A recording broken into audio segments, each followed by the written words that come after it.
नमस्कार, मेरा नाम भाऊ तोरसेकर। आप देख रहे हैं प्रतिपक्ष। दोस्तों, बढ़िया ऐसे कहावतें होती है, वचन होते हैं बहुत सारे लोगों के, उससे हम बहुत कुछ सीख सकते हैं। लेकिन क्या सीख सकते हैं? सीखते हैं बिल्कुल नहीं।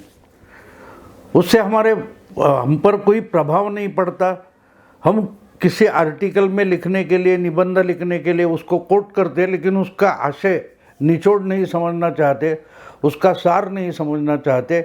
इसलिए ये जो सब उक्ति या कहावत होते हैं, वो कहावतों का निचोड़ हम नहीं समझ पाते, आशय नहीं ले पाते, और फिर वही गलती कर देते हैं। और जब गलती हो जाती है तब हमको याद आता है, अरे हमारे पूर्वजों ने कुछ समझाने के लिए कहावतें बना रखी है, हम दुर्लक्षित करते। अब देखिए, एक मुझे हिंदी की कहावत बहुत पसंद है, अब आया ऊंट पहाड़ के नीचे। मतलब जब कोई अड़ियल इंसान हो, वो अगर शरण आता है, ऊंचाई से उतर कर नीचे आता है, तब ये कहा जाता है कि अब आया ऊंट पहाड़ के नीचे। यानी इस इंसान को, इस मगरूर इंसान को कुछ समझ आई, इस अहंकारी इंसान को कुछ तो समझ आई। ऐसा हमें जब कहना होता है तब हम कहते हैं कि अब आया ऊंट पहाड़ के नीचे। अब ये बात हुई है, ये हमें दिखाई दे रही है, लेकिन क्या हम देख रहे हैं? संजय राउत जो शिवसेना के बड़बोले नेता है और उनके शिवसेना का मुखपत्र जो है सामना, उसके कार्यकारी संपादक है, उनकी रिहाई हो गई। पिछले 3.5 महीने से 100 दिन से ज़्यादा वो जेल में थे और उनकी ज़मानत पर रिहाई हुई। लेकिन ऐसा एक माहौल बनाया गया कि उनकी अरेस्ट ही गलत थी, क्योंकि निचले कोर्ट ने, निचले यानी पीएमएलए कोर्ट ने ऐसा जो कुछ डिसीजन दिया है, नतीजा आया है, उसमें कहा है कि इनके अरेस्ट क्यों हुई है पता नहीं चलता। अब एक बात समझने की कोशिश कीजिए कि अगर ये अरेस्ट गलत थी, इनको 100 दिन से ज़्यादा जेल में गलत ढंग से रखा गया, तो उसका जिम्मेदार कौन है? ईडी नहीं है, इन्फोर्समेंट डायरेक्टर नहीं है कि हमने किसी को उठा लिया और जेल में डाल दिया। नहीं, उनको कोर्ट में पेश किया गया था। बाकायदा 1 अगस्त को संजय राउत को पीएमएलए कोर्ट में पेश किया गया था। उसके बाद 4 दिन की, फिर से 4 दिन की, फिर 8 दिन की, कम से कम 14 या 20 दिन की उनको ईडी कस्टडी कोर्ट ने दी थी।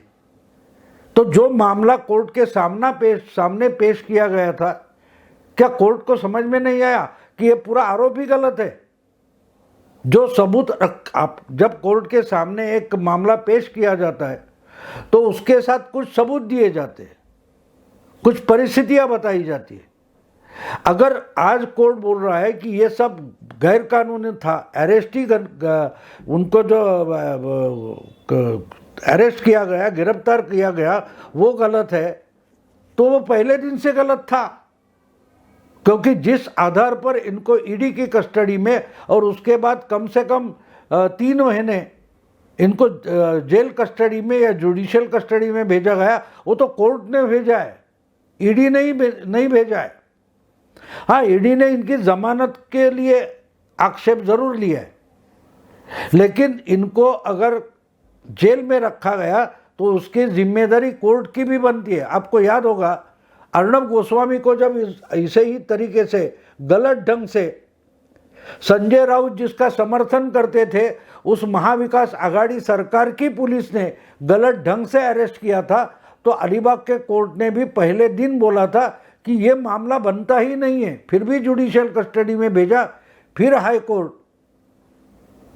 सेशंस कोर्ट, अलीबाग के कोर्ट के बाद सेशंस कोर्ट, हाई कोर्ट होकर सुप्रीम कोर्ट ने 9 दिन के बाद उनको जमानत दी थी। और आज जो हमारे सीजेआई बने, देश के प्रमुख न्यायाधीश बने धनंजय चंद्रचूड़, इन्होंने ही वो डिसीजन दिया था 2 साल पहले, जब अर्णब गोस्वामी को जमानत पर रिहा करने का आदेश दिया गया था। और उन्होंने बोला था कि bail is a rule, jail is exception, यानी जब बहुत सारी चीज़ें गड़बड़ा जाती है तब ही, कुछ आसान नहीं है उस वक्त एक्सेप्शन अपवाद करके, वरना तो बेल देनी चाहिए। तो संजय राउत को पहले दिन से क्यों रोका गया था? लेकिन वो बात भी छोड़ दो, उसका जो आज माहौल बनाया जाए कि बिल्कुल ईडी गलत ही थी। अगर ईडी गलत थी तो उस पर 100 दिन के लिए पीएमएलए कोर्ट ने मुहर क्यों लगाई थी? ये सवाल पूछना ज़रूरी है, लेकिन मैं उस पर ज़्यादा नहीं जाऊंगा। मैं ज़रा थोड़ा समझने की कोशिश कर रहा हूँ, वो जो कुछ जजमेंट है वो मैं ये बात करना चाहता हूँ कि संजय राउत जेल में गए तब उनकी जो ताकत थी, उनका जो रुबाब था, रुतबा था, वो क्या कम हो गया या बढ़ गया? अगर बढ़ भी गया है या कम हुआ है तो किस तरीके से कम हुआ है? मैंने इस पर पहले भी बोल दिया है कि संजय राउत जमानत पर रिहा हो गए तो पहले दिन में भी वो मातोश्री पर जा सकते थे, लेकिन गए नहीं। वो दूसरे दिन यानी गुरुवार को मातोश्री पर गए। लेकिन एक फर्क हमें ध्यान में रखना चाहिए, संजय राउत दूसरे दिन जब मातोश्री पर आए तो उनके स्वागत के लिए आदित्य ठाकरे खुद मातोश्री के बाहर नहीं बल्कि कॉलोनी के बाहर, कलानगर नाम की जो कॉलोनी है उसके बाहर जो मेन रोड जाता है, उस मेन रोड के गेट पर आकर आदित्य ठाकरे रुके हुए थे संजय राउत का स्वागत करने के लिए। आज तक शिवसेना के 56 साल के इतिहास में, 56 साल के इतिहास में मातोश्री शिवसेना का सत्ता केंद्र रहा है। लेकिन बाला साहब की तो बात ही छोड़ो, उद्धव ठाकरे भी किसी का स्वागत करने कलानगर के गेट तक नहीं आए थे। इतनी भी बात छोड़ो, उद्धव ठाकरे कभी मातोश्री के मेन डोर से बाहर नहीं निकले किसी का स्वागत करने। जब जमावड़ा आता है, बहुत बड़ी भीड़ होती है, तो उन सबको मातोश्री के अंदर नहीं ले सकते। उनका स्वागत करने के लिए उद्धव ठाकरे बाहर आए, बात ठीक है। बाला साहब भी ऊपर छज्जा में खड़ा होकर सबको आशीर्वाद वगैरह देते थे। लेकिन कलानगर की गेट पर ठाकरे फैमिली से कोई भी आज तक किसी का भी स्वागत करने नहीं आया था। आपको याद होना चाहिए, माइकल जैक्सन जैसा जगह प्रसिद्ध विश्वविख्यात कलाकार भी मातोश्री में आया बाला साहब से मिलने, तब भी उसका कलानगर के गेट पर बाला साहब ने स्वागत नहीं किया था, ना कि उनके किसी बेटे ने, भतीजे ने। लेकिन माइकल जैक्सन मुंबई में आया और उनके ही कार्यक्रम के लिए आया था, लेकिन वो मातोश्री पर आया तो कलानगर की गेट पर उसका स्वागत नहीं हुआ था। आज तक किसी का नहीं हुआ है। पहली बार ठाकरे फैमिली के कोई वंशज आदित्य ठाकरे कलानगर की गेट पर आकर खड़े रहते संजय राउत का स्वागत करने के लिए। ये संजय राउत की अहमियत बढ़ाती है, उनकी प्रतिष्ठा बढ़ाती है। लेकिन ठाकरे फैमिली की आज कितनी प्रतिष्ठा बची है, इसका सबूत भी ये होता है। इसलिए मैंने बोला कि ऊंट पहाड़ के नीचे आ गया, यानी कोई एक ठाकरे कलानगर की गेट तक आ पहुंचा किसी का स्वागत करने। और स्वागत करने जब तुम पहुंचते हो तो आप छोटे हो जाते हो। संजय राउत इतने भी बड़े नहीं है। शिवसेना में उन्होंने बहुत काम किया है, जो कुछ किया है, चौथी बार एमपी बने, वो बात सब अलग है। लेकिन इतना सम्मान आज तक ठाकरे फैमिली ने किसी को भी नहीं दिया था। वो जेल से छूटने के बाद संजय राउत को मिला है। इसका मतलब एक साफ है, जिसको हिंदी में बोलते हैं ऊंट पहाड़ के नीचे आ गया। मुख्यमंत्री होने के बाद या मुख्यमंत्री होने से पहले उद्धव ठाकरे या आदित्य ठाकरे आज भी जो गुरूर दिखाते हैं, वो गुरूर संजय राउत की रिहाई के बाद चूर चूर हो गया है। जो बात देखिए, अमित शाह भी आए तो अमित शाह के स्वागत के लिए उद्धव ठाकरे कलानगर के गेट पर नहीं आए थे। चुनाव के लिए जो को अलायंस बनानी थी उसके लिए तो अमित शाह आए थे, लेकिन उनका स्वागत कलानगर के गेट पर नहीं हुआ था। ऐसा स्वागत जिसके नसीब में आया वो अकेला आदमी है जिसका नाम संजय राउत है। इसका मतलब जानते हो कि इस जमानत और रिहाई के बाद संजय राउत उद्धव ठाकरे से और आदित्य ठाकरे से भी शिवसेना में बड़े नेता हो गए। जिस ढंग से इनके रिहाई का पूरे महाराष्ट्र में ठाकरे गुट के शिवसैनिकों ने स्वागत किया है, पटाखे फोड़े, जल्लोष किया है, नाचे है, ढोल ताशे बजाए, नाच गाना हुआ है जगह जगह पर। उद्धव ठाकरे मुख्यमंत्री हुए या उन्होंने मुख्यमंत्री पद छोड़ा, उसके बाद भी भीड़ हर जगह होती थी, निदर्शन हर जगह हुए, लेकिन इतना बड़ा जल्लोष उद्धव ठाकरे को भी नहीं मिला जो संजय राउत को रिहाई के बाद मिला है। और ये हमें समझना बिल्कुल ज़रूरी है। और इसलिए ज़रूरी है कि मुझे लगता है कि संजय राउत की पॉपुलैरिटी और इनको जितनी क्या बोलते हैं उसको सीक्रेट बातें मातोश्री और ठाकरे परिवार के बारे में मालूम है, उतनी शायद और किसी को होगी।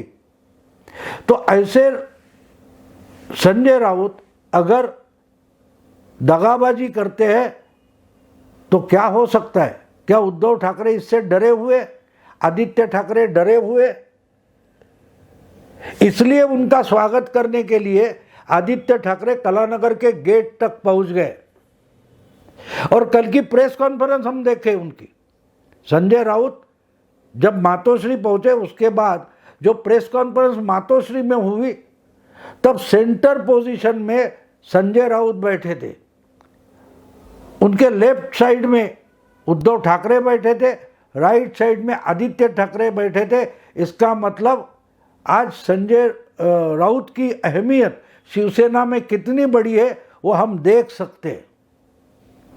और पहली बार ये मेरा अच्छा दोस्त है, बहुत पुराना दोस्त है, एक दूसरे के जानी दोस्त है, हम एक दूसरे को अरे कारे करते हैं, ये सब बातें उद्धव ठाकरे ने बोली है। लेकिन आज बोलिए तो उद्धव ठाकरे डरे हुए, क्योंकि देखिए वहाँ भी संजय राउत बीजेपी के किसी नेता के खिलाफ एक भी बात नहीं बोल रहे थे। मातोश्री में होते हुए भी उन्होंने मैं कैसे शाह मोदी से मिलने वाला हूँ, मैं कैसे फडणवीस से मिलने वाला हूँ, ये बातें कही। और उसी वक्त उद्धव ठाकरे और आदित्य ठाकरे बीजेपी के खिलाफ गाली गलौज कर रहे थे, जांच एजेंसियों को पालतू जानवर बोल रहे थे, जबकि उनके खिलाफ मैं एक शब्द नहीं बोलूँगा, ये बात संजय राउत बोल रहे थे। तो ये बात समझना ज़रूरी है कि क्या अर्चा उद्धव ठाकरे ने बोला कि मांडवली करनी होती तो संजय राउत 100 दिन के लिए जेल नहीं जाते। क्या ये शब्द अगर संजय राउत ने आज तक नहीं बोला है तो उद्धव ठाकरे क्यों बोल रहे थे? क्या उद्धव ठाकरे डर गए जांच एजेंसी के खिलाफ, जिसका अनुभव अगर समझो प्रतिशोध है, बदले की भावना से कार्रवाई हुई है, तो उसका सबसे बड़ा ज़्यादा गुस्सा संजय राउत के मुंह से निकलना चाहिए था। तो वो नहीं, वो तब जांच एजेंसी के बारे में कुछ नहीं बोल रहे, ना कि बीजेपी या बीजेपी नेताओं के बारे में बोल रहे, लेकिन उद्धव ठाकरे बोल रहे। तो इनके मन में क्या शक है कि मांडवली करके ही जमानत का रास्ता क्लियर कर दिया संजय राउत ने? इन्होंने जेल में रहते हुए परस्पर संजय और ईडी या बीजेपी गवर्नमेंट ने कुछ मांडवली की है, उसके तहत इनको जमानत मिली, ऐसा शक क्या उद्धव ठाकरे के मन में? इसलिए उन्होंने बोल दिया कि मांडवली करनी होती तो 100 दिन जेल में नहीं रहते। तो अगर ये शब्द जो पीड़ित है संजय राउत वो नहीं बोल रहा है, लेकिन उद्धव ठाकरे बोल रहे हैं, तो इससे हमको पता चलता है कि डरा कौन है। संजय राउत तो अनुभव से निकले, उनको डरने की अभी ज़रूरत नहीं। और 4 बार उनको अरेस्ट हुआ तो भी फर्क नहीं पड़ता। जो इंसान 100 दिन के लिए जेल में रहकर आया है उसको और किसी केस में डाल दिया और 8, 10, 15 दिन या 1 महीने के लिए मैं जेल में भेजा तो फर्क पड़ने वाला नहीं है। वो डर अब मन से निकल गया है। लेकिन जिस ढंग से उद्धव ठाकरे आज भी जांच एजेंसियों को पालतू जानवर बोल रहे हैं, तो शायद इनके मन में डर है कि जांच एजेंसियां अब मेरे तक, मुझ तक पहुंचने वाली है। ये डर शायद बोल रहा है इसलिए। और इसमें क्या संजय राउत माफी का साक्षीदार बन जाएंगे, अप्रूवर बन जाएंगे, हमारे सीक्रेट लोगों के सामने रखेंगे, जांच एजेंसी के सामने रखेंगे, इसका डर है। शिवसेना की और एक महिला नेता दीपाली सैयद, ये शिंदे गुट में दाखिल हुई है और उन्होंने डायरेक्टली रश्मि ठाकरे पर आरोप किया है। और रश्मि ठाकरे का जो मामला है, जो अलग अलग भूखंड रायगढ़ डिस्ट्रिक्ट के हैं, और इसी बारे में दीपाली सैयद ने बोला है कि रश्मि ठाकरे को मिलने वाले खोखे बंद हो गए, तो ये सब हम इकट्ठा मिलाकर देखें तो जांच एजेंसी से भी ज़्यादा उद्धव ठाकरे आज संजय राउत से डरे हुए हैं। अगर संजय राउत गद्दार हो गया, दगाबाज हो गया, इसने हमारा भांडा फोड़ करना, पोल खोल करना शुरू कर दिया, तो हम कहाँ छुप सकते, मुंह कहाँ छुपा सकते, इसका डर शायद उद्धव ठाकरे को सता रहा है। इसलिए पहले दिन पॉसिबल होकर भी संजय राउत मातोश्री पर नहीं पहुंचे और दूसरे दिन वो पहुंचे तो उनके स्वागत के लिए उद्धव ठाकरे के सुपुत्र और 2 नंबर के शिवसेना नेता आदित्य ठाकरे कलानगर के गेट पर आकर खड़े थे। ऊंट पहाड़ के नीचे आया या लाया गया। जिस ढंग से संजय राउत पहले दिन मातोश्री नहीं गए तो उन्होंने दिखा दिया कि उद्धव ठाकरे की सिवा भी बहुत सारे शिवसैनिक मेरे पीछे हैं, वो मुझे लड़ाकू मानते हैं। तो ये बात जो है, तो इसलिए मांडवली हुई नहीं पता नहीं, लेकिन जो जमानत मिली है उससे कोई गेम खेला जा रहा है। ऊंट को पहाड़ के नीचे लाने के लिए संजय राउत को जमानत देने की कोई खेला हुआ है पता नहीं दोस्तों, लेकिन ऊंट पहाड़ के नीचे आया नहीं है। मुझे लगता है ऊंट को पहाड़ के नीचे लाया गया है। देखते हैं आगे चलकर क्या होता है। जैसे जैसे दिन आगे बढ़ेंगे तो इसका रहस्य उद्घाटन हो जाएगा, क्योंकि मुझे शक है कि संजय राउत जो जेल का अनुभव करके आए उसके बाद उनकी भाषा बदली है, और सिर्फ भाषा नहीं बदली है, कुछ और हुआ है। उनका टोन बदला है, उनका आवेश बदला है। क्या कुछ पर्दे के पीछे हुआ है? बंद कमरे में ही वो थे। संजय राउत भी, जिसको कस्टडी बोलते हैं, उस बंद कमरे में ही थे। क्या बंद कमरे में उनकी बातचीत किसी और से हुई है? दोस्तों पता नहीं, देखते आगे चलकर क्या होता है। अभी यही रुक जाता हूँ। अगर पसंद आए तो लाइक कीजिए, शेयर कीजिए, प्रतिपक्ष को सब्सक्राइब कीजिए। नमस्कार।